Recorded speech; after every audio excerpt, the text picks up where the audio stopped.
बलीगुर रहमान साहब ने अब कमेटी बना दी है कि हम नया प्रिंसिपल ढूंढ रहे हैं। क्या क्या ढूंढोगे? क्या पिद्दी का शोरबा है। आईएमएफ के टुकड़ों पे पल रहे हो, लेकिन अकड़ इतनी है कि ये अकड़ वाली बात है, ये जो इन्होंने किया है एचिसन के अंदर। फिर बाद में कहते हैं जी कि वो जो माइकल थॉमसन था, वो साल में 100 छुट्टियां लेता था, 10 लाख रुपया तनख्वाह दी, तो पहले इसी बहाने पे निकाल लेते ना उसको। अपने कपड़े क्यों फुड़वाए उससे भाई? पूरा बिल्कुल। पाकिस्तान नंगा करवाया आपने।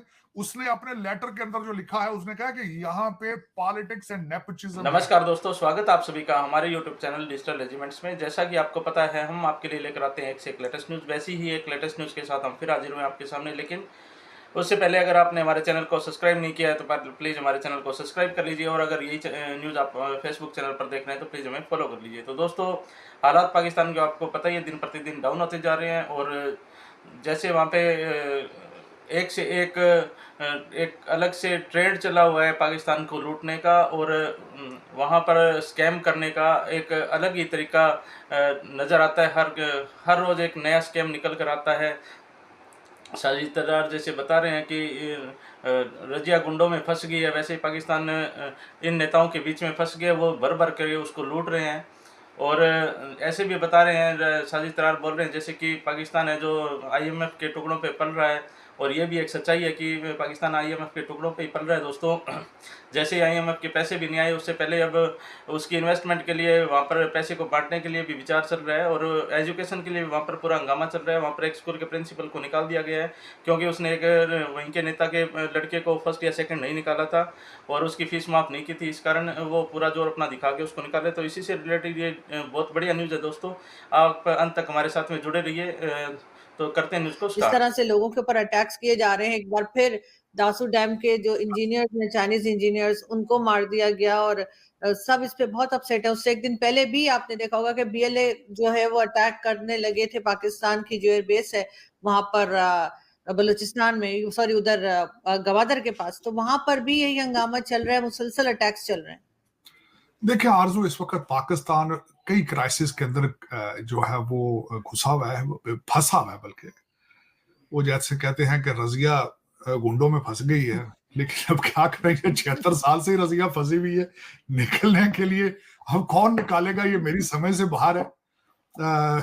देखे, ऐसी ऐसी चीजें देखने में आ रही हैं आरजू, जिसमें मैं तो खैर देखे 35 साल पहले भाग कर आया था, निकाला गया था। बल्कि मैं तो अपने आप को पॉलिटिकल असाइली समझता हूं। मैंने हम लोग तो पॉलिटिकल असाइली हैं यहाँ पे, क्योंकि हम उस हर कैटेगरी में फिट पड़ते हैं जिस तरह लोग भागकर जान बचाते हैं। अब देखें, अब ये तो दहशतगर्दी का वाकया ये पहला नहीं हुआ दासू डैम वाला, बल्कि यहाँ ये बताऊं, ये पहले दिन से सी पैक जब शुरू किया है तो चाइना को पता था ये हम जो कर रहे हैं, और इन्होंने वादा किया था कि हम पूरी एक ब्रिगेड बनाएंगे अपनी आपकी हिफाजत के लिए। तो देखिए, आप उनको ब्लेम नहीं कर सकते। जब पिछली दफा दासू हुआ था अटैक, तो वो आपकी इन्वेस्टिगेशन से भी खुश नहीं थे, आपकी सिक्योरिटी से भी खुश नहीं थे, और चाइना चाहता था कि हमारे वहां से लोग आके इन्वेस्टिगेट करें और उन लोगों को पकड़े जिन्होंने ये पिछली दफा दासू पे किया था। फिर इन्होंने काफी अरसा चाइना की एम्बेसी बंद रखी है एहतजाज में।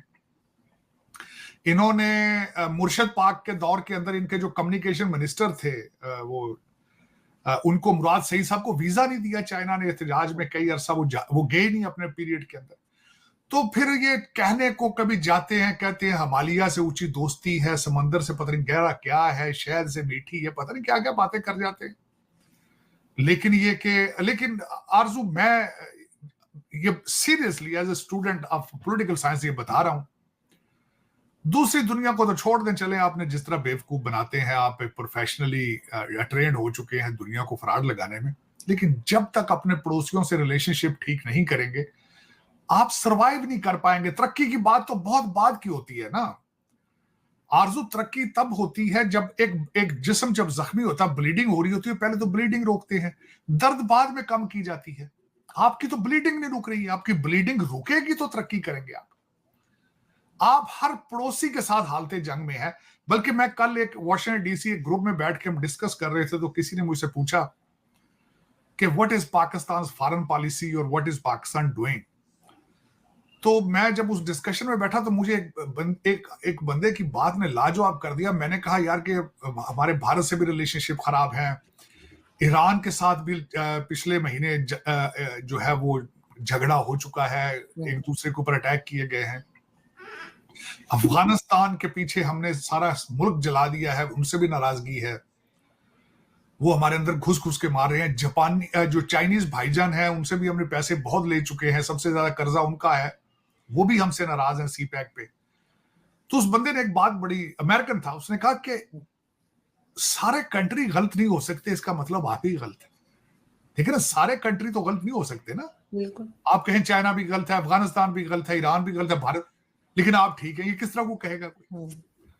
लेकिन उसमें अब मैं, बल्कि एक छोटा सा जो इस वक्त स्कैंडल चल रहा है बहुत, जो मुझे बहुत दुख हुआ है, खासकर मैं हमेशा पाकिस्तान को कहता हूं कि आप अभी तक आजाद नहीं हुए, you are still British colony. आपको लंदन से आपके ही जो ब्रिटिश एजेंट तैयार किए जाते हैं वो मैनेज करते हैं। मैं हमेशा आपको मैंने कहा कि मैं ब्रिटिश एजेंटों को 2 ग्रुप्स में डिवाइड करता हूं।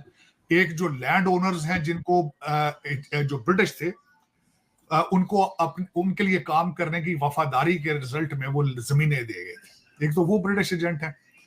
दूसरे हमारे लोअर मिडिल क्लास से जो बच्चे सीएसएस करते हैं, जिसको आईसीएस कहा जाता है भारत के अंदर, लोअर मिडिल क्लास से जब वो सीएसएस करके आते हैं तो ब्रिटिश एसपीज और डीसी डिप्टी कमिश्नर्स की जब घरों में वो बैठते हैं, जो ऊंची छतों वाले, और जो लोग उनके सामने लेटते हैं उनके सामने, और उनको आज भी डिप्टी कलेक्टर कहा जाता है, असिस्टेंट कलेक्टर कहा जाता है, क्योंकि ब्रिटिश दौर के अंदर ये नाम उनको दिए जाते थे, और सारा ये सिविल सर्विस का सारा सेटअप ब्रिटिश बना के गए थे। तो वो भी अपने आप को ब्रिटिश समझना शुरू कर देते हैं। उन्हें ये नहीं पता होता कि उनका वालिद टीचर था, उनकी माँ टीचर थी, गुर्बत से आए हैं, लेकिन वो पाकिस्तान से फिर बदले लेते हैं, अपने बाप के भी बदले लेते हैं। फिर एक स्टेज उन पे आती है जब वो ग्रेड 19 पे आते हैं, प्रमोट होके थोड़ा सा 15 साल बाद, तो आपका जो हुकूमत है उनको सरकारी खर्चे पे लंदन, अमेरिका, ऑस्ट्रेलिया पढ़ने के लिए भेज देती है। वो यहाँ आते हैं, उनकी बीवियां घर देखती हैं, ग्रोसरी स्टोर देखती हैं, फैशन के स्टोर देखती हैं, तो वो डिग्री लेके चले जाते हैं और दिल और दिमाग यही छोड़ देते हैं। फिर वो जाके जो तबाही फेरते हैं पाकिस्तान के अंदर, करप्शन में लूटते हैं जब, तो उसमें वो तबाही फेरते हैं। उसी तरह का एक नमूना है, मैं बताना चाहूंगा 1886 के अंदर। मैं बल्कि ये बिल्कुल क्लियर पिक्चर में बताऊंगा आज पाकिस्तान के जो हालात हैं। इस एक केस से आप अंदाजा लगा सकते हैं कि पाकिस्तान के 76 साल में क्या हुआ और आगे क्या होगा। ये मैं एचिसन कॉलेज के स्कैंडल पे बात कर रहा हूं। 1886 में 5 कॉलेज उन्होंने बनाए ब्रिटिशों ने अपने एजेंटों के बच्चों को पढ़ाने के लिए, ठीक बन गए। उनके अंदर कोई मेरिट पे दाखिला नहीं होता, सिफारशी हुज हु जो है उनके बच्चे पढ़ते हैं, अमीर लोगों के आवारा बच्चे वहां पढ़ते हैं।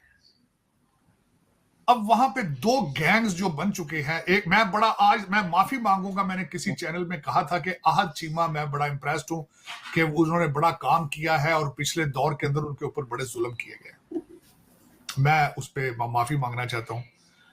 आहद चीमा साहब ने प्रूव कर दिया है कि किस तरीके से वो तालीम याफ्ता नहीं है। ही डजंट, मेरे ख्याल में इसको तालीम याफ्ता नहीं कहते, जिस तरीके से उन्होंने बिहेव किया है।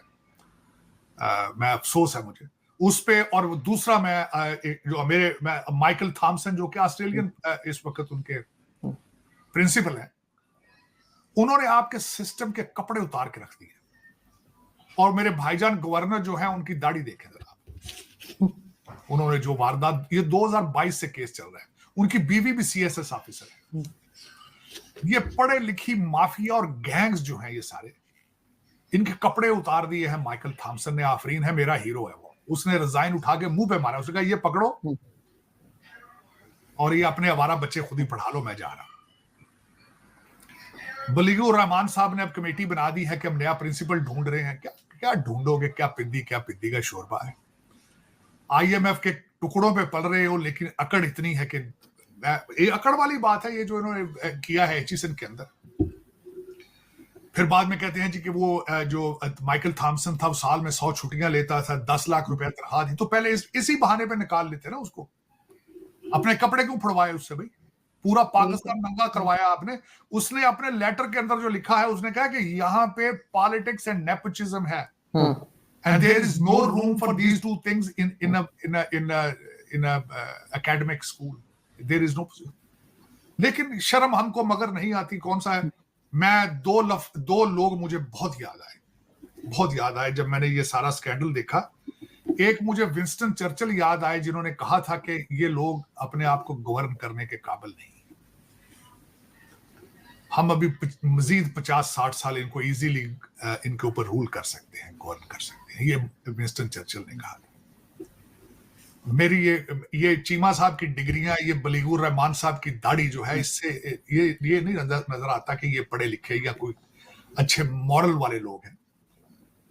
फिर दूसरा बंदा मुझे, एक तो विंस्टन चर्चिल बहुत याद आए, फिर मुझे इलामा इकबाल का वो शेर याद आया। उसने कहा कलामे नर्मो नाजुक, और उसने कहा फूल की पत्ती से कट सकता है हीरे का जिगर। कहते फूल की पत्ती से हीरा कट सकता है, लेकिन मर्द नादा पे कलामे नर्मो नाजुक बेअसर। उसने कहा गधे के ऊपर किताबें लाद देने से वो गधा है, वो इंसान नहीं बन जाता। बिल्कुल, डिग्रियां लाद दी जाए तो वो इंसान नहीं। तो ये दो मुझे बहुत याद आए, इलामा इकबाल याद आए और विंस्टन चर्चिल बहुत याद आए। मैं बहुत उस दिन जख्मी हुआ इस स्कैंडल को देखकर, पढ़ के बहुत दुख हुआ मुझे। फिर और दूसरा ऊपर से कह देते हैं हमें आर्मी की अदालतें नामंजूर, आर्मी की, और तुम्हें सारी अदालतें बंद करके होनी आर्मी की चाहिए डंडे के बगैर। तो देखा दोस्तों आपने कैसे साजिद तरार इस डिबेट में पाकिस्तान की बखियां को उधेड़ रहे हैं, और वो ये बता रहे हैं कि कैसे कैसे क्या क्या करप्शन अभी लेटेस्ट चल रहा है पाकिस्तान के अंदर। अभी स्कूल में भी जो करप्शन चल रहे थे वो भी बाहर आ रहे हैं। जैसे वो तो एजुकेशन को भी नहीं छोड़ते हैं, और एजुकेशन का तो आपको पता है वहाँ पर सिर्फ मदरसे को ही टॉप एजुकेशन माना जाता है, लेकिन फिर भी वहाँ पे एक स्कूल चल रहा था और उसके प्रिंसिपल को भी किसी न किसी जालसाजी करके निकाल दिया गया ताकि वहाँ पे उनकी राजनीति हो सके। तो एजुकेशन से वैसे ही उनका कोई लेना देना खास है नहीं। और बात वो आईएमएफ की भी कर रहे थे कि आईएमएफ के टुकड़ों पे पल रहे हैं, और कैसे कैसे वहाँ के नेता आईएमएफ का पैसा आते ही अय्याशी करते हैं और जाके दूसरी जगह बस जाते हैं, या वहाँ पर अपनी फुल फैमिली को लेकर जाते हैं और टूर वगैरह निकाल के आते हैं, उन्हीं पैसों से पूरी अय्याशी करते हैं। तो आपको न्यूज़ ये कैसी लगी दोस्तों, प्लीज़ हमें कमेंट करके ज़रूर बताइएगा, और जल्दी हाजिर होते हैं एक और लेटेस्ट न्यूज़ के साथ। तब तक के लिए जय हिंद, जय भारत, वंदे मातरम।